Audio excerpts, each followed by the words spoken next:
This is VSiN Primetime. Live from the Circus Sportsbook in downtown Las Vegas on VSiN, the sports betting network. How about some Obi Toppin? That's a free throw line for the Pacers, and that shot is good. 80-68. The Pacers have turned the tables on the Cavs. Hour number 3 of VSiN Primetime. Will Hill, Matt Youmans here. And, Will, you took the Pacers plus 8.5 pregame. I know you wish you would bet more. You would bet more live. But, hey, you got to be happy with what's happened here. A total turnaround in this game. 80-71 now. Pacers over the Cavs. Cleveland finally gets a 3 to kind of stop this big run for the Pacers. But the top seed in the East is on the ropes, Will. Yeah, and one of our great listeners, Stringfellow Hawk, tweeted at us that he grabbed the Pacers plus 12.5 and plus 850 on the money line. Nice. So those are nice numbers to have in pocket. I wish I was as smart as the listeners. Geez, that was a good one. But yeah, it feels like Indiana has a chance here to close them out. Obviously, Mitchell and Strus just haven't given them much. Garland hasn't given them much. I know they got away from Ty Jerome, who just hit a 3. So maybe that's the answer, because Jerome has been bad in this series, but with Mitchell, Garland, Strus banged up, ineffective, whatever you want, you got to have a spark somewhere. So maybe Jerome, who again has been awful this series, he's not shy though, took 20 shots in game 1. Maybe he's the answer here for the Cavs to get back in. As the number currently sits, would you take the points with the Cavs, thinking they're going to come back here? Or do you think they're just kind of drawn dead? Well, I would say if you got the Pacers on the money line, if you made a Pacers money line bet pregame or live, then now would be a good time to bet the Cavs plus 5.5, right? Yeah, for sure. But otherwise, I don't think I would mess around with it. If you got the Pacers in the points, you got winners in your pocket right there. Up 9 with a minute to go in the third quarter, you're in a great position. I probably wouldn't want to play around with giving too much back because you do have winners on the Pacers. If you took plus 8.5, plus 12.5, you're not going to lose those bets. At this point, I don't want to jinx it. But anyway, Pacers minus 330 on the money line right now at DraftKings. The total is down to 215.5. And what we've talked about throughout this game is the Cavs just have not had it offensively. Donovan Mitchell, 0 for 7 from 3. Darius Garland and Donovan Mitchell are combined 6 for 28 from the field and 0 for 11 from 3. Max Strus, 0 for 7 from the field, 0 for 4 from 3. So let's talk about Garland, Mitchell, and Strus are combined 6 for 35 from the field and 0 for 15 from 3. Will, nothing indicates the Cavs are going to make a comeback and win this game. No, and you those don't are expect 3 of those your kind starting of guards right there. Sorry. Yeah, I mean, you don't expect that stuff really anywhere, but you don't expect that at home. Usually these guys shoot the ball better at home for the most part. That's been tried and true throughout the playoffs through the years. But again, I can't give this Indy team enough credit because they're just relentless. They never give up on a game. They just continue to fight. They pressure the ball. They just make incredible shots, and they are now up 83-71. And again, we're not there yet, but a Pacers-Knicks revisit of the 1990s. I can remember my childhood, a lot of those series, second round conference finals. You're going to hear a lot of Reggie Miller and Spike Lee, reconnecting stories. It's going to drive you nuts by the end of it. But we are well on our way here to a possible Pacers-Knicks conference final. Well, that's the downside of a Pacers-Knicks series. We got to hear from Reggie Miller and Spike Lee, 2 of my least favorite characters. But Donovan Mitchell hits a floater and is fouled and finishes the and one. So 83-74, now 85-74. Pacers score. Pacers go back up 11, 6.5-point favorites for the game. Pacers, one of my favorite players back in the day, Chuck Person. You remember when Chuck Person, a rifleman, played for the Pacers? The rifleman, sure. Yeah. Reggie Miller was not one of my favorite players. But anyway, the Pacers, this team, Will, you remember last year, played the Knicks in the second round, went to the Garden. All the Knicks superfans, Screaming A. Smith, Spike Lee, Paul Bovey, they all said, no way the Knicks were going to lose Game 7 to the Pacers in the Garden. And the Pacers went in there and punked them and pounded them. And that's going to be, it looks like we're headed for a rematch of that series last year. Do you remember that Game 7 last year and how many people said, no way the Knicks are going to lose Game 7 in the Garden? Oh, sure. And the Knicks were really never in the game. Pacers jumped on them, really dominated the game, won it convincingly. I know Brunson broke his hand. The guys were breaking down, but look, that's part of it. And that's just, especially when you're a guy like Thibodeau who runs his guys into the ground. The Knicks were just completely out of gas, out of bodies by the end of that series. And the Pacers ran them off the floor. Pacers were down 0-2 in that series too. And down, I remember we did that Friday night show when it was the game 3. Yes. Pacers were down in game 3 too. And it looked like, oh, Knicks are going to win the series. Knicks might sweep them. They rallied to win that and they forced a 7 and then they got off the mat there. So what would you make a series price? I don't think the Celtics have much of a shot to come back and beat the Knicks in that series. I'm going to say the Knicks are going to knock them out. And if not tomorrow night, it's going to happen in Game 6. Let's go ahead and say we got a Pacers-Knicks series. What do you make the series price? Knicks minus 145 or so. Yeah, I was going to say slight edge because of home court. I was thinking it might even be up around 180. I was thinking something like that. Okay. But I do, if it were too high, I would consider betting the Pacers in that series. But, yeah, it would be somewhere maybe in the $1.50 to $2 range. We'll see. Could get a price on that by tomorrow night. Anyway, we've got another game that's going to tip off here in about 30 minutes, Will. Let's go ahead and talk about Nuggets Thunder. And I talked about this on the morning show with Super Dave Ross and Jensen Lewis. And I went ahead and took the dog. I thought this price inflation, where the number was at 10.5, was a little bit too much here. And we can talk about why. I think you're on the same side here. Denver now a 10-point dog at pretty much every book across the board. Denver's shown some warts here. OKC's shown some warts here in terms of late game execution. I'll give them credit. They're down 8 in the fourth quarter. Game 4, if they lose that, they're down 3-1, and they're in the same position the Celtics team in, the Cavs team, despite that, except for the injuries. They are on the ropes. They got off the mat. They won that game, but I don't love their offense. They just come off to me as a bit of a front runner. And this series is 2-2. It could easily be 3-1 Denver, and it could easily be 3-1 OKC too. I understand that. But Jokic has not played well. That's the scary thing from OKC. So I know all the power ratings are going to spit out OKC as a favorite, and OKC is a big favorite. I just think this is inflated. I think that Jokic eventually is going to shoot the ball better. He shot terribly from 3. He's missed free throws. He's missed big free throws. He's just he looks tired. And we talked about it earlier. Adelman, the coach, did a terrible job. And it went under the radar for good reason. It was late at night. It's a 45-point game. Most people either went to bed watching baseball, watching hockey, watching something else. 45-point game for most of the third quarter, and Jokic is still out there crashing into people, crazy, using up his energy. Eventually, He fouls out. I'm screaming at the TV, take the guy out of the game. What are you doing? Murray's out there. You got a team just came off a 7-game series. You're a thin team. You don't have a bench. So I think fatigue is certainly an issue with Jokic, but eventually he's too good. He's too good to not play better. And 10 is a whole lot of points here. There were some 10.5s. I just think this is a lot in terms of a number here. 3 of the 4 games have been close. So why can't this game be close? I'll take the points here with Denver. I'll throw you one more, too. If you're looking for a fun one, SGA is 17-1 at DraftKings to get a triple-double. Mm-hmm. He had double-digit rebounds in Game 1 and in Game 3. And he's only getting like 6-7 assists a game in this series. But if you look at potential assists, he's well into the 20s. Guys are not making shots when he's passing them the ball. They haven't shot well off of his passes. So might be a little meat on the bone there if you're looking for a fun one. SGA in the 17-18-1, that range to record a triple-double in this game. I like it. I like the odds, and I like the chances of that heading. SGA in a series tied 2-2 when you get home in Game 5, he's going to try to take over this game tonight.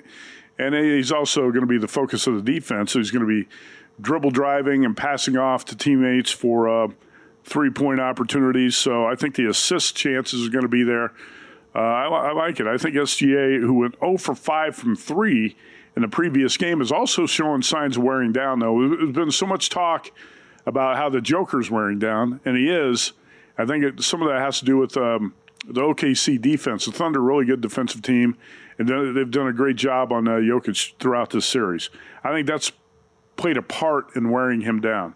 But I've seen SGA missing free throws and also wearing down a little bit on the offensive end because he's doing a lot to carry that offense. That said, hey, look, Joker he's got the mentality of a champion, of a multiple MVP. What's he, a 3-time MVP? He knows he's being bashed for his performance in the mainstream media the last couple days. He knows all the criticism he's taken. He's 2 for 18 from 3 in the last 2 games.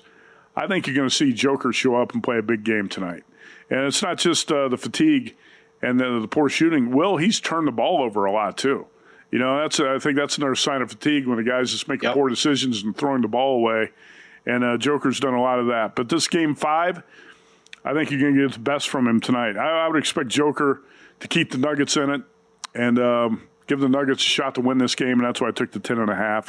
I think he'll bounce back with a much better game tonight. All right, update from Cleveland. Here we got about a minute to go in this segment, and the Cavs trying to keep their season alive. 85-81, 10:40 to go. Pacers up 4. Live line, Pacers minus 1.5. Total 217.5. Money line, Pacers minus 135. You mentioned that viewer we have who's what's he got the Pacers money line at plus 800? Has he got 8-1? Yeah, nice number. All right, I'm rooting for him to cash the 8-1. I wouldn't mind seeing. I'd like to see the Pacers finish this off anyway. Me too. 4-point game with 10 minutes to go. We'll see where the Pacers can take it from here. This summer, go all in at Circa Las Vegas with the ultimate getaway package. Just $400 all in. This is what you get. A 2-night stay at Circa, a $100 dining credit, a $100 beverage credit, and your own day bed at Stadium Swim where the party never ends. All for just $400, resort fees and taxes included. This limited time offer is valid for stays between May 26th and September 4th.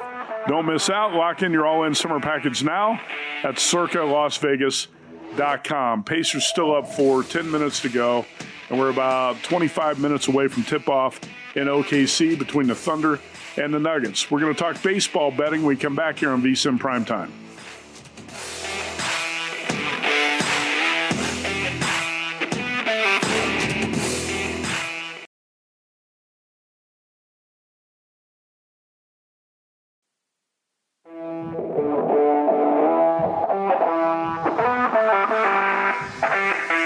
This is VSiN Primetime on VSiN, the Sports Betting Network.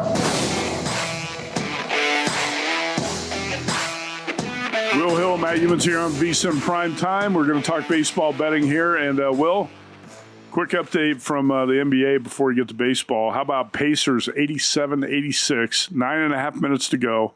Cavs back to 1.5-point favorites, total 219.5. Cavs minus 135. You feel like this is going to go to the wire?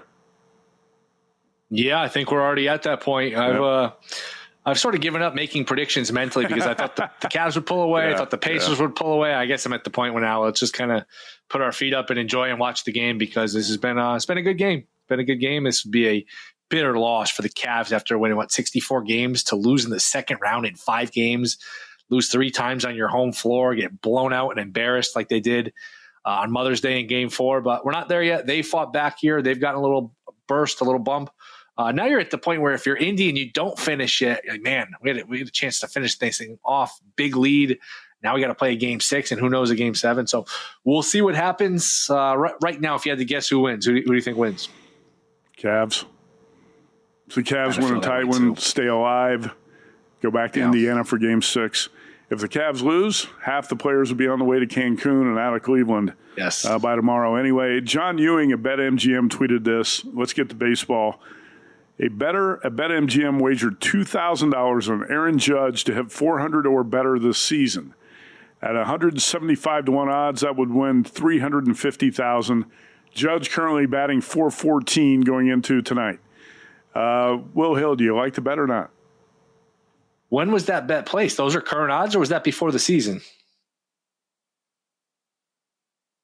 I think it was placed recently. I don't think that prop would even be up before the season. Why would you even think Aaron Judge is going to hit 400, right? So I think that prop was put up recently. I think you hang the bet hoping somebody's going to bet it, and you just keep the money, take the money. I don't know. I haven't seen that prop. That's interesting. I wouldn't think – I mean, he's hitting, 415, 416? I wouldn't think he's 175-1. I know it's unlikely – that he'll keep this up. Highly unlikely. I mean, nobody's done it since Ted Williams in 1941, and Tony Gwynn flirted with it for a while. Tony Gwynn bat 392 one year. Yeah, was it right? Olerud who had a chance the strike season? Olerud was close. I remember in 94. He's not going to bat 400. Aaron Judge is not going to bat 400, right? He is probably not going to bat 400. I would agree. I would also be pretty tempted by the 175. The one just going to be fun to root for. Yeah, anytime you make a bet at triple-digit odds, I'm not going to criticize the bet. It's like we talked about last night. There was a bettor who wagered $60,000 on the Cleveland Cavaliers at minus 198 on the money line over the Pacers on Sunday in Game 4, and he was down 40 points at halftime. That's a bad bet. Yeah, betting on anything at 175 to 1 odds, not going to criticize it, but I certainly don't think Aaron Judge is going to bat anywhere near 400 by the time the smoke clears. Let's say it's a 6-month season. Will, we're a little bit more than 1 month into it. I would bet that by the time we get to September, Aaron Judge is batting something like 315, 320. What do you think? Yeah, maybe he builds up enough of a cushion where he's in that 330, 340 range. But look, with the state of league and state of pitching, 330, 340, it's almost unheard of. That's all. What he's doing now is incredible. I'm curious with that market, with that bet, and I'll have to look into this, or maybe people can tweet at us. How many at-bats is a minimum? Because let's just say, not wishing this, obviously, especially us as Yankee fans, he gets hit with a pitch and he's out until September, and then he comes back and he only plays a couple weeks and he hits 400. Is there a minimum at-bat threshold with this bet? I would imagine there would have to be, right? I think you've got to, if you're the bookmaker, you've got to put up some protection. Actually, one of the replies to the tweet was, is there a minimum plate appearances? And there's no answer. I would think you've got to put up a minimum of 400 plate appearances? What do you think? Yeah, at least. Yeah. At least 400. All right, tonight the Yankees play the Mariners in Seattle. Max Fried and Wu is going to go for the Mariners. Max Fried minus 145 here at Circa, total 7.5. Will Hill, how did you bet the Yankees-Mariners game tonight? Not a lot of margin for error when you take an under 3.5 in the first 5, but that's where I went. Fried has just been outstanding. They've really been kind of a mediocre team when games he doesn't pitch. And you can look at it the other way and say, if Devin Williams were the pitcher they'd expect, they'd have the best record in baseball just about.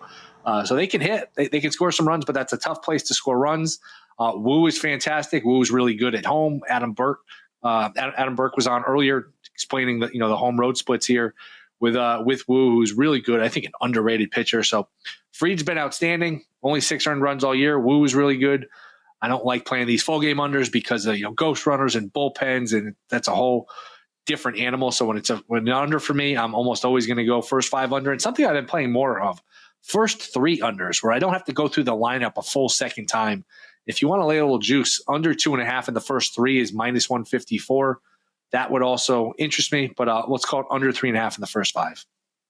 All right, that's Yankees and Mariners, and that starts in 20 minutes in Seattle. We're going to get underway in San Francisco in 25 minutes. Brandon Pfaadt is going to pitch for the D-backs against Robbie Ray, the lefty for the Giants. I did make a small bet here on Giants, plus 102 tonight. Robbie Ray, 5-0 through 8 starts. Numbers aren't great across the board, but I do definitely think you got the better pitcher in this matchup. And I like Robbie Ray, the lefty against the D-backs. And small advantage here. D-backs playing a little bit better off that weekend series against the Dodgers. But how about last night, Will? I don't know if you watched it. Corbin Carroll hit 2 solo homers. Justin Verlander was trying to pick up his first win as a starter with the Giants, and he lost 2-1 last night. D-backs shut down the Giants lineup, and Corbin Carroll hit 2 solo shots. Verlander, who's pitched pretty well. He's pitched okay. He's still searching for his first official win with the Giants. Last night, 2-1. I think the Giants get the better of it tonight. You got the better pitcher, the lefty, Robbie Ray, at a short dog price in San Francisco. That was the only thing I could really find worth playing on the card tonight. I did want to mention the Angels-Padres game, partly because of what happened last night. And if you follow the Padres at all, they have a closer, Robert Suarez. And when he comes in from the bullpen, they turn off the lights in the stadium. It's kind of like the Trevor Hoffman, Hell's Bells entrance. You got the lights out closer coming in, so it's a dramatic entrance. It's pretty cool. Well, Robert Suarez came in the game last night with the Padres up 5-3 in the 9th inning. Suarez walked 4 batters, gave up 1 hit, got 1 out, gave up 5 runs, and the pitcher who relieved him got rocked for a grand slam by Taylor Ward, and the Angels scored 6 runs in the 9th inning to beat the Padres, stun the Padres, 9-5 in San Diego. It was 5-3 going to the 9th. Closer trots in. Everybody's hyped up. 6 runs later, the Angels walk out with the win. Padres tonight try to get some payback. Dylan Cease has been really inconsistent so far this season. Against Soriano for the Angels. Again, the Padres big favorites tonight, minus 205. Did you look at that matchup, Will? No, and I think Robert Suarez, I think he ripped off your entrance into VSiN Primetime, because for people that don't know, when you come into the studio, all the lights go off and eventually they come back on and you get ready for the show. So very similar entrances between you two guys. Now, it's a little expensive. I don't like laying a run and a half with the home team. I think the Padres are going to win. I think they're favored. They're rightfully favored, but I don't like laying north of $2. I don't like laying a run and a half at home. So it's a pass for me. This Angels team had a nice start, but they're not a good baseball team. Very right-handed heavy too. And Cease, who has not been great this year, he's got good stuff, but the results are not really there, even though he's really good last time out against the Yankees. So if I had to make a bet on it, I probably would lay the 1.5. It's just not a price point I like to mess around with too much. As the Cavs hit a 3 and cut it to a 2-point game. Well, this is a hell of a game. Yeah, Donovan Mitchell missed a free throw. Then he came down after a Tyrese Halliburton turnover and buried a 3 in transition. So a 2-point game. Pacers up by 2, 6.5 minutes to go. Did get some clarity from Ian McDonald. I have to thank Ian for this. So the BetMGM requirement for the Aaron Judge prop is 502 plate appearances, 3.1 per game, 502. Not a bad bet, but Aaron Judge is not going to bat 400. What's the current number? Was that a current one, 175 to 1? 175 to 1 was what the bet was made at. Those were the odds. That's all it says on the tweet. I can't answer any more questions for you. All right, so A's and Dodgers, the late game tonight, that's about 40 minutes away in L.A. Springs against Landon Knack. Dodgers minus 190, total of 9.5. No bet for me on that A's-Dodgers game tonight. How about you, Will? Anything there? Over. I would look at over. A's have some underrated bats. Knack's not much of a great pitcher. Springs has shaky numbers, so I would expect this one. If I were going to play anything, I'd expect some runs here and go over. 98-94 Pacers with 5.5 minutes to go. Pacers 2.5-point favorites. All right, what do we got here? We got a promo, believe it or not. That's how we're going to finish the segment with a promo. We don't do that very often. We're going to do it now. For a limited time, we're slashing the price of our annual subscription. Normally it's $240. Now it's just $199. When you sign up today, we'll throw in 2 extra months for free. That's 14 months of VSiN Pro access for less than 50 cents a day when you use promo code PRO. Head to vsin.com/subscribe now. Use promo code PRO to lock in 14 months of VSiN Pro access, just $199. vsin.com/subscribe.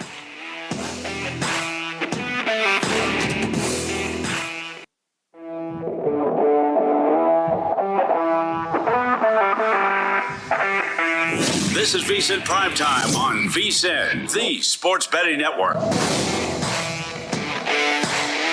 All right, Will Hill, Matt Youmans will keep our eyes on the Pacers and the Cavs as the game comes down to the final couple minutes here. 2:37 to go.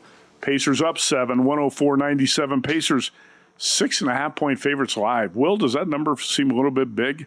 Pacers up 7. Cavs are going to be scrambling here in the last 2 minutes to cut into that lead. Try to stay alive. It certainly does.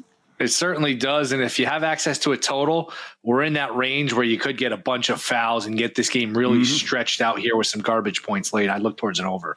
217.5 is live total. Pacers minus 2,100 on the money line. All right, let's go out to the progressive guest line and talk more PGA. Best bets. We got the year's second major of the PGA at Quail Hollow in North Carolina. And John Haslbauer joins us now. John is in New York. And we got to start with NBA because you're a Knicks fan. You're a Syracuse grad. Are the Knicks going to knock out the Celtics in 5 or 6?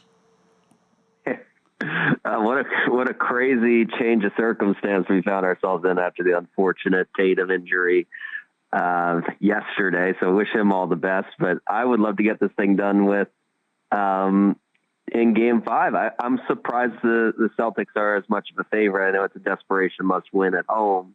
But I imagine they're going to be a bit shocked, and losing Tatum just changes the whole dynamic of that offense. So I think it can be done in 5. If not, they'll have to do it at home. All right, 4.5-point favorite Celtics in Game 5, down 3-1 in the series. John Haslbauer, you can follow him at PGA Tout and also at The Lines US. And, John, I watched a little bit of your podcast last night on the PGA, and we'll start with the obvious guys at the top, the favorites. Scotty, Rory, Bryson, who's taken some sharp money here the last couple of days. How do you handicap the top three on the board? Because Rory is the obvious horse course.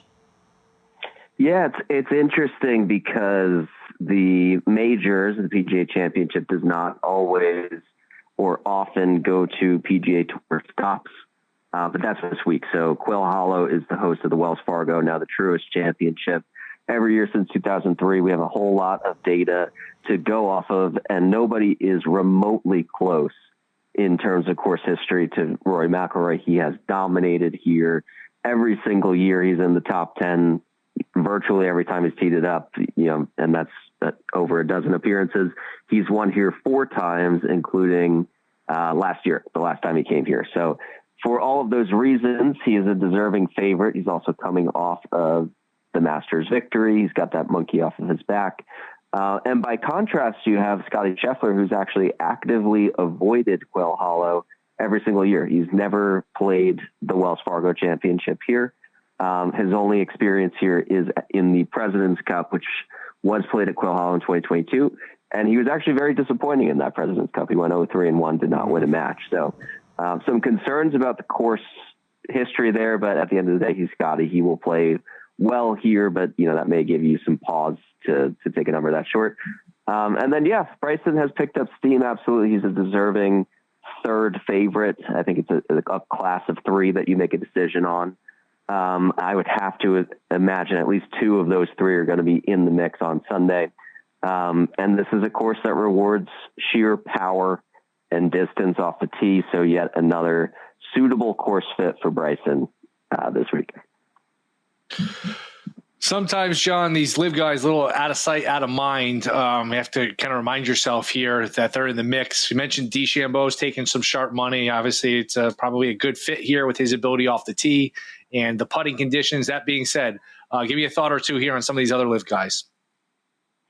Yeah, it's interesting in that regard as well, because a lot of these live guys were playing at Quail Hollow on the Wells Fargo Championship stop before they went over to live. So you look at a guy like Bryson, he has played this event, finished top 10 here before. So you have a little bit more comfortability, a little bit less unknown with him.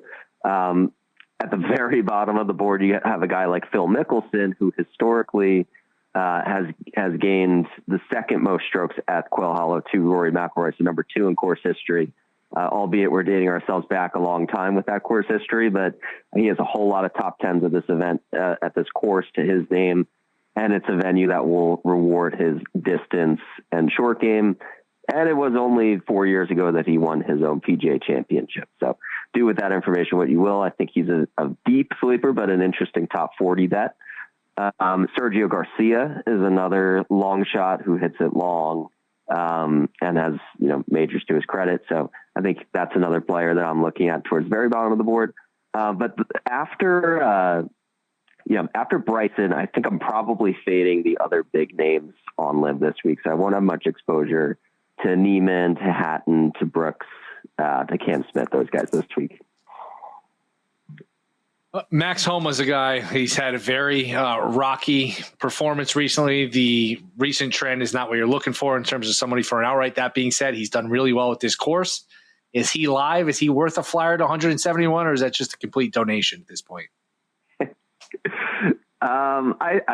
look, there's not many bad bets at 175 to 1. Sometimes there's not much risk there, right? So the course history is absolutely there. He's shown some flashes that his game is returning. He's shaking it up on the bag. He no longer has his long-term caddy, Joe Griner. He's switched over to Colin Morikawa as of last week. Maybe that's a change that he needed. He's definitely showing signals that he could be returning to that vintage form. So I don't hate that bet. Obviously, a guy who's gotten it done on this course before. Wow, as Donovan Mitchell down 6, misses 3 free throws here in a row for the Cavs, 106-100 Indy. First round leader. People love this. They like to bet a little to win a lot. They like the instant gratification. Who is a guy or two here that you don't think they could win, but they might be interesting from a first-round leader standpoint? Yeah, I mean, Keith Mitchell, anybody who follows PGA Tour week to week, this just is impossible that he can keep this up. But the guy seems to be the first-round leader or in the top 5 of the lead every single week for the last, 2 months. He just keeps showing up there. Yeah, and he has great history at Quill Hollow. And Tom Fazio courses in general, which kind of reward that total driving and distance off the tee. So great course fit, great form, seems to give it his best shot round 1 and then come back down to earth the rest of the round. But he's, for anybody who's casually coming in without much context of what's going on the PGA Tour, Keith Mitchell just is electric on Thursday. So I'd definitely give him a look. And then really just look for any of these bombers, a Sergio, Dean Burmester, Taylor Pendrith, anybody who's got the distance to reach these par 5s and 2. And some of these par 4s are actually, depending where they put the tee boxes on Thursday, potentially reachable for some of the longer hitters. So just go for distance and you might, catch lightning in the bottle with a long shot for round 1. Keith Mitchell, last 5 first rounds on tour, 64.2 scoring average. He's been in first. He's been the first round leader 3 times and second twice. So that's why Keith Mitchell, maybe it's too obvious now, but 60-1, 70-1 first round leader. He could be in play here. John Haslbauer with us at PGA Tout. John, how about matchups? How many head-to-head player matchups do you typically play in a tournament like this? Yeah, I'll be honest. I haven't finished the matchup card quite yet. I usually pick one conviction full tournament matchup every single week. For majors, I might sprinkle that out to 2 or 3. So I haven't seen the matchups that have been posted, but I will say the guys that I'm probably going to target against at the top would be probably Justin Thomas and Colin Morikawa. 2 guys who I would say Justin Thomas is your defending PGA champion at Quill Hollow from back in 2017. I don't think this course will play quite the same way as it did in 2017, and that will probably be priced into, his number. So I would sell high on him, and then Colin playing a softer Quill Hollow is not going to be to his benefit. He needs that rollout distance in the fairways to kind of keep pace with the bombers. So I think he's going to be a bit disadvantaged on a wet course. I would probably look to target against him as well. All right, we got about a minute left here. Pacers 114-105. Looks like they're going to close out the Cavs. John, quick thoughts on these players. Nobody talks about Rombo anymore. John Rahm, any serious consideration from you? I'm still a bit jaded from the Masters. I kind of went all in on him when we were having this conversation Masters week. So he's got to prove it, in this post-live world that he's ready for the majors, because he's disappointed quite a few times in a row now. So he'll be a fade for me. How about a player who was hot early in the year, not talked about as much now, Ludwig Åberg? I do like Ludwig. I think he is somebody who just kind of finds focus in the big weeks. And even if the form isn't quite there, he has such a repeatable swing. He is a player that I am buy low on this week. Absolutely. Okay, and then one more I'll throw at you. Patrick Reed. You like Fat Pat as a long shot possibility?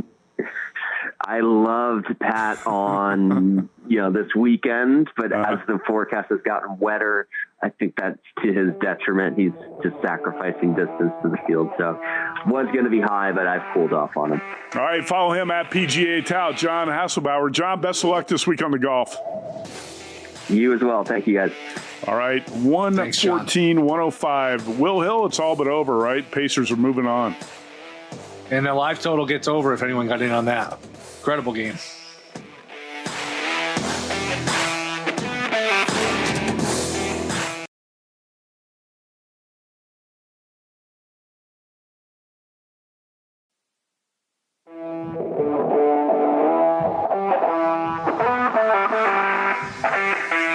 This is VSiN Primetime on VSiN, the sports betting network. All right, welcome back. Pacers in the Eastern Conference Finals. First team in the conference finals in the association. Pacers punched their ticket with a 114-105 win at Cleveland. Indiana was an 8.5-point dog tonight. And, Will, the great part about this is we had one viewer who took the Pacers on the money line when they were down. What do you have? 8-1 odds. That's a great hit. That's the way you have to utilize live betting. Yeah, we should have known better. I mean, it crossed my mind, crossed our mind that with the way these playoffs are going, team gets down 15, you just, when you think about it, you just pull the trigger and say, it doesn't look likely, doesn't seem likely, but with the nature of these playoffs, and especially in the NBA, anything can happen, and anything has happened here, especially these last couple of weeks. So great hit. The Pacers not only win and cover, they win going away, and it got dicey. This is a fun game.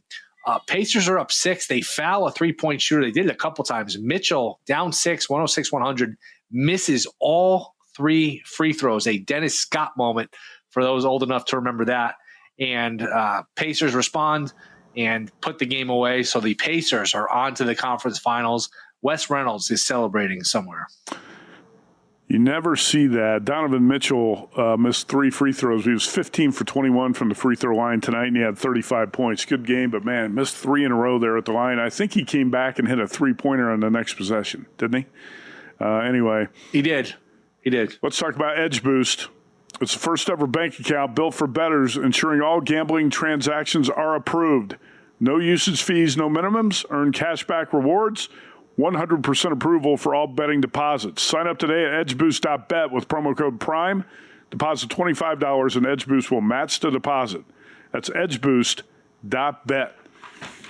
That's a nice boost if you had the Pacers 8-1 on the money line live tonight. Nice job on that play. 114-105. Pacers get there. I'm not sure. I think we're about to tip off in Oklahoma City. So a quick check on what's going on. With the number, make sure it's not moving right before tip-off. Joker about to take the floor. OKC back up to a 10.5-point favorite here at circa 10 at DraftKings. Total of 221.5 to 222. So, Will, you and I both in on the double-digit road dog tonight with this series tied at 2. Hopefully, Joker can deliver a big game after shooting 2 for 18 from 3 in the past 2 games. Yeah, it should be fun. I actually like these two when they start a little earlier, especially on the East Coast. Sometimes these, when it's like 8 and 10:30, and then they don't really tip off to like 10:45, 10:50. Games go till 1 o'clock in the morning. So 7:05 on the East for the first one, then right into 9:30 on the East for the second one. And look, we're at 9:50. They don't start this, especially since the first game went a little longer, which these games have been going longer and longer. But I like the earlier starts here. So we'll see if Denver can hang around. This has been a good series, a competitive series outside of Game 2. We'll see here if Denver can put a little pressure on the Thunder. We saw 160-plus win team go down. We'll see if the other one is on the ropes here. Mitch Moss had an interesting tweet. He said, this is, and he's speaking about the Cavs, this is the biggest meltdown for a regular season team. Regular season machine is the word he used, since the We Believe Mavs were upset by the Warriors, I think in 2007, which – thinking back, I think he's right. Not often do you see a 64-plus win team lose in the second round, and not just lose in the second round. They lost in 5. They lost all 3 games at home. Complete wipeout here for the Cavs. Well, I mean, that goes back to a discussion I remember having with JBT in the second half of the season. The Cavs have the record, but are they for real? And I had my doubts, but I had my doubts about the Cavs being for real. Well, regular season and playoffs are 2 totally different games in the NBA. And the answer now, Will, is no, the Cavs were not for real, right? That record was a little bit phony, and the Pacers exposed them. And they're going to say, you know what, we were hurt. Mitchell was banged up. Garland was banged up. Every team's got nagging injuries, right? Every team's got stuff like that they're fighting through. Absolutely. And Mitchell always seems to be hurt at the end of these seasons. He's a smaller guard. He likes, to get in and draw the contact. His OKC is up 3 here with the ball. No, 100% excuses don't matter. You win or you lose, and those guys were out there and they lost 5-0. By the way, OKC with a quick start. Yeah, also nothing worse than the crybabies on the East Coast who complain about the game starting too late on the West Coast, and it's past midnight and the game's still going on. What was that? Come on, can't you stay up past midnight? We love late night sports out here. Oh, I always watch them. I got kids. I got to wake up, and I'm feeling other people that have like real 9-to-5 jobs and have to, get up at 6, 7 in the morning. It's hard to stay up at 1 o'clock in the morning and watch these games, but I watch everything. I'm like you. I keep unusual hours. So I'm speaking for the people. I'm a man of the people. Come on. No, I love these. I love the later start time, the better. In fact, maybe we should play some NBA playoff games in Hawaii so we can get a later start. That'd be great. But quick check-in on hockey. Into the second period in Dallas. Stars lead the Jets 2-1. And again, Jets go into tonight 0-4 on the road, outscored 22-7 in those road games in the playoffs. And Dallas up 2-1. Dallas closed -150, total 5.5. At least the OKC Thunder are on the board. They finally scored. So 5-2, and OKC an 11.5 point favorite alive. Get back to baseball here for a minute because we talked about the Aaron Judge prop. Aaron Judge and the bet that came in on Judge for $2,000 to bat 400 this season at 175-1 odds. Las Vegas pro bettor Chris Sanook tried to play this. The limit he was given by the books pretty embarrassing how low it is, but it does not show any minimum plate appearance requirement on the prop. We had another viewer, Ian McDonald, who checked in and said the requirement was 502 plate appearances. But Chris said there is no statement on there that shows there's a minimum plate appearance. So actually looking at the screenshot, Will, it looks like if Aaron Judge were injured and lost for the season tomorrow, that bet would be a winner. Which would be a bad Always move. important to check the rules. I can't imagine a book would hang a number in a prop like that and not be more diligent about checking the little loopholes with that. I mean, that's a major loophole where if he goes down, like you said, he goes down tomorrow, he's currently hitting 400. So you're going to hang a big number on like that. You are very liable to not being specific with the language, how many at bats and those kind of things. So that is not specifying or not listing any stipulations. That is asking for trouble if you're the book. All right, let's check in on baseball right now. And what's your bet on the Yankees game tonight? Under 3.5 in the first 5. Yankees top of the first right now, scoreless with the Mariners. Tampa Bay trouts Toronto. Actually, it's 11-7, top of the ninth. We've got Boston, Detroit tied at 6 in the 10th. And anything else in baseball that you played tonight that you got your eye on right now? It looks like we are underway in San Diego, and the Angels have scored first. Angels scored last Monday night 6 times, 6 runs in the 9th inning. They get the first run tonight. Angels 1, Padres 0, top of the first. And also underway in San Francisco between the D-backs and the Giants. I've got the Giants, and let's see, you did not play the A's-Dodgers game, right? That's the late start, 7:10 p.m. Dodgers -195, total of 9.5 here at Circa. No, but did you see this? Sasaki is headed to the IL. So, is he? Man, the Dodgers have a lot of pitchers, but the Dodgers need a lot of pitchers because they have a habit. And this didn't bother them last year, but they had a bunch of injuries to their pitchers last year. Snell hurt, Glass now hurt. Sasaki, who's been disappointing, velocity way down, he is now headed to the IL.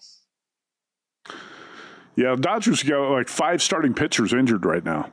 There's a 12-2 lead for the OKC Thunder over the Nuggets. This is not what you want here. Nuggets flat-footed to start this game, down 10 points, and already the live number is 14.5. So if you don't bet the Nuggets pregame, you get 4 points to the better of it right now. You could have 14.5.